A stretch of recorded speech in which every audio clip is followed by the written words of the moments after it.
Alors, on va commencer par l'étude des troubles du rythme qui sont supraventriculaires, c'est-à-dire au dépend soit des oreillettes ou bien de la jonction entre les oreillettes et les ventricules.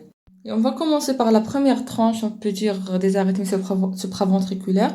C'est les arythmies ou bien les tachycardies auriculaires ou bien atriales, c'est la même chose, qui sont en rapport avec les oreillettes. C'est-à-dire que le QRS dans ces arythmies-là qu'on va voir, on va détailler, dans toutes ces arythmies-là, le QRS toujours, il est fin parce que c'est supraventriculaire et non pas ventriculaire.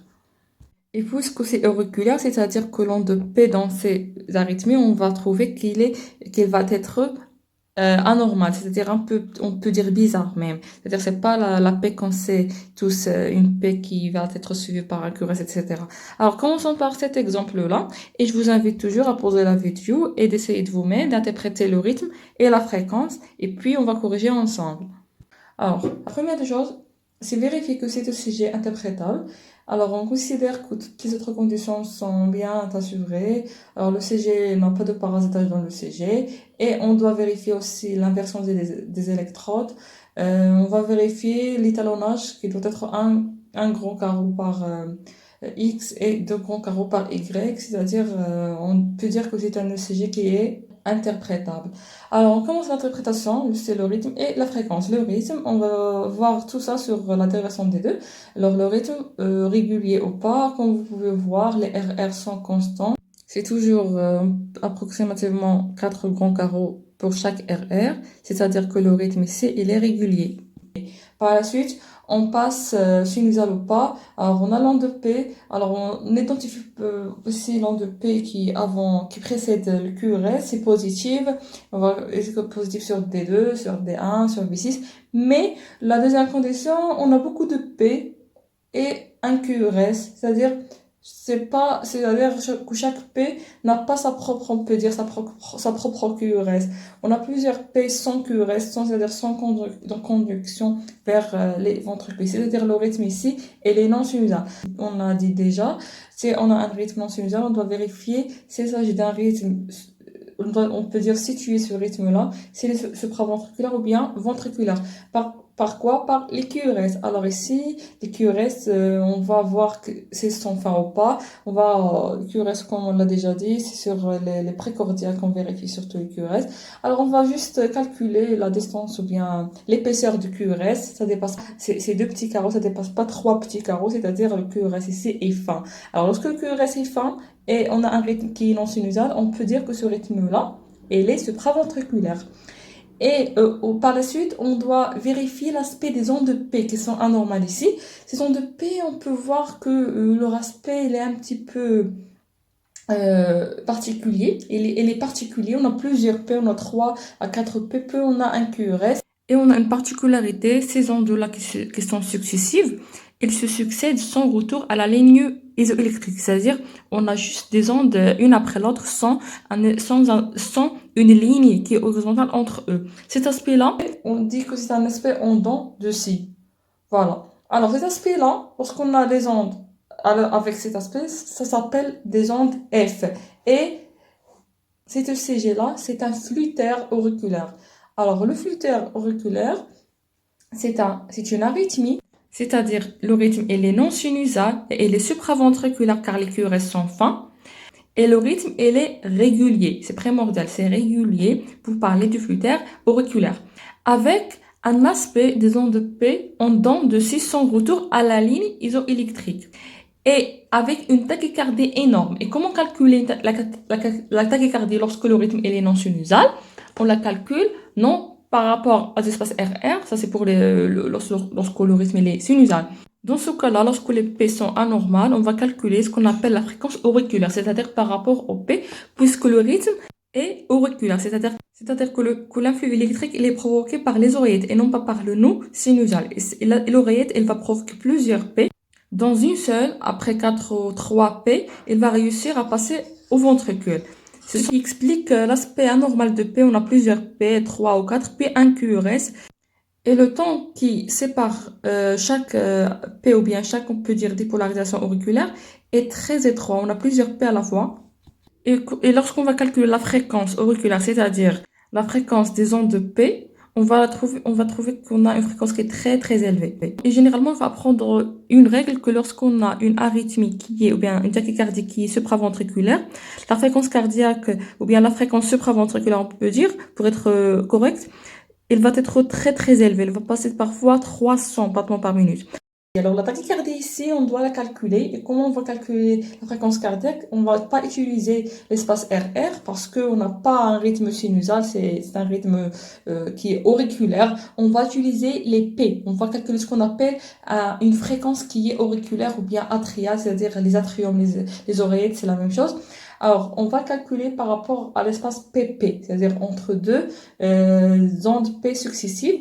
Alors, on a juste un grand carreau, c'est-à-dire on va prendre 300, on va le diviser sur 1, parce qu'un grand carreau, ça va donner 300. C'est 300 battements par minute, c'est énorme, c'est une tachycardie qui est très accélérée.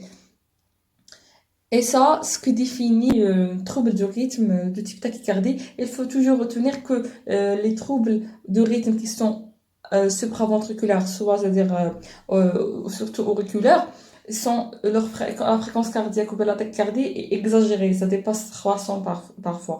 Alors, je vous invite toujours à poser la vidéo, essayer de vous-même d'interpréter cette ECG et on va corriger ensemble.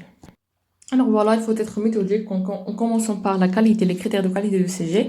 Et parmi ces critères, on a l'étalonnage, ici les respecter de gros carreaux en bas horizontalement, c'est-à-dire la vitesse et le voltage sont standardisés.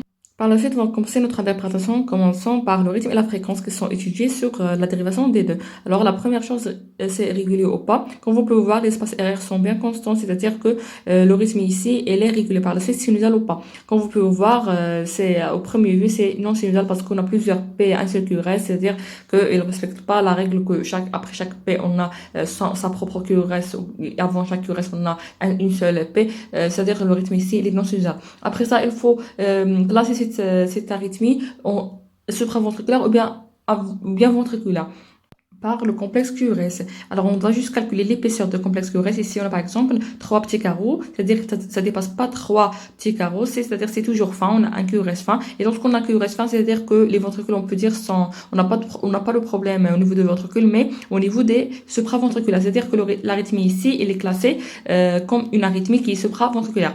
Et quand vous pouvez voir le problème, on peut dire, c'est au niveau des ondes de P, on a plusieurs ondes de P qui ont un aspect, on peut dire, bizarre. Ce sont des ondes qui sont successives sans retour à la ligne horizontale. C'est un aspect en dents de scie. Ça s'appelle les ondes de F. Ce sont les ondes de F. Et comment calculer la fréquence cardiaque dans ce cas-là? Et bien entendu, puisque le rythme il est non sinusal, c'est plutôt auriculaire, c'est-à-dire on va calculer la fréquence auriculaire. C'est ce qui présente la fréquence cardiaque de ce cœur ici qui est présenté sur ce tracé-là. Alors, on va calculer l'espace PP, on va choisir un espace entre deux P successifs et on va, comme d'habitude, la règle c'est toujours 300 sur cet espace, c'est-à-dire on a par exemple ici un grand carreau et un quart, on peut dire 1,2. Ça va donner 250 battements par minute, ce qui est énorme. Ça déjà dépasse 100 battements par minute. On est dans la tachycardie. C'est une tachycardie qui est très élevée. On a dit que la tachycardie est exagérée lorsque le rythme est auriculaire. Alors ici, on peut, pour diagnostic, on peut dire c'est quoi le trouble dans cet ECG-là. Alors on est dans la tachycardie de type atrial parce que les QRS sont fins. Et c'est régulier, le rythme, c'est régulier avec les ondes de F. Ce sont les ondes sans retour à la ligne horizontale, des P sans retour à la ligne horizontale. C'est un flutter auriculaire. Alors, il faut retenir que le flutter auriculaire, c'est un rythme qui est régulier, qui est non sinusal de type atrial, c'est-à-dire les QRS sans fin, avec une tachycardie, c'est une tachycardie atriale, et les ondes de P sont avec aspect en dents de scie, sans retour à la ligne horizontale. Alors, je vous invite toujours à poser la vidéo, essayez de vous d'interpréter cet ECG sur cette dérivation, sachant que les critères de qualité sont respectés. Alors, interprétez directement le CG.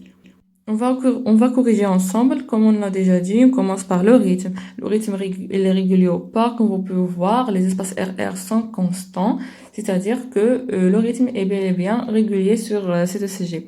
L'information c'est sinusale ou pas, on a plusieurs P qui sont d'aspect anormal, et on a une seule QRS après, ici par exemple on a 4 après 4 P, on n'a pas d'onde de T, c'est un rythme qui n'est pas du tout sinusal. Et comme vous pouvez voir, le QRS, elle est d'aspect normal et elle est fin, ça dépasse pas 3 petits carreaux, c'est-à-dire c'est une arythmie supraventriculaire et c'est de type auriculaire parce que, comme vous pouvez voir, l'aspect des ondes P, elle est particulier, c'est un aspect en dents de scie, ce sont les ondes F, c'est-à-dire que l'arythmie ici, elle est de type auriculaire. On va par la suite calculer, bien entendu, la fréquence. La fréquence cardiaque ici, c'est égal à la fréquence auriculaire qui est calculée par rapport aux espaces PP.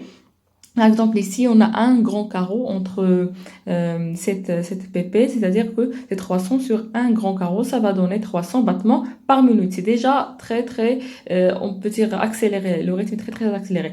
Et l'ensemble de ces critères-là donne le diagnostic de flux-terre auriculaire. C'est un rythme qui est régulier, c'est-à-dire les RR sont constants, qui est supraventriculaire, parce que les QRS sont fins, avec une fréquence, une tachycardie qui est très élevée, de 300, et un aspect de P qui est particulier en dents de 600 retour à la ligne horizontale. C'est le flux-terre auriculaire. Et juste une remarque entre parenthèses, lorsqu'on a tous ces critères-là, c'est un rythme qui est régulier et qui est non sinusal de type auriculaire avec plusieurs P puis un QRS avec une fréquence auriculaire qui est élevée. Mais l'aspect, il est en dents de scie, mais avec retour à la ligne horizontale, c'est-à-dire entre deux P, on a une ligne qui est horizontale, on a un espace, on peut dire.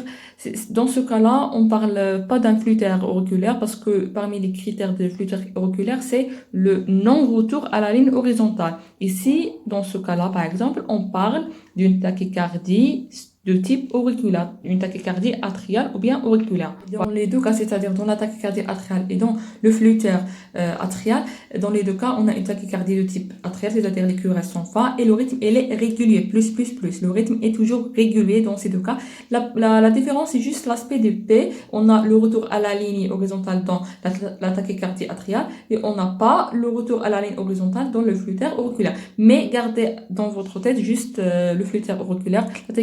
La tachycardie, c'est spécialisé, c'est-à-dire il faut juste apprendre, on peut dire, le flux-terre auriculaire et apprendre son aspect sur le sujet.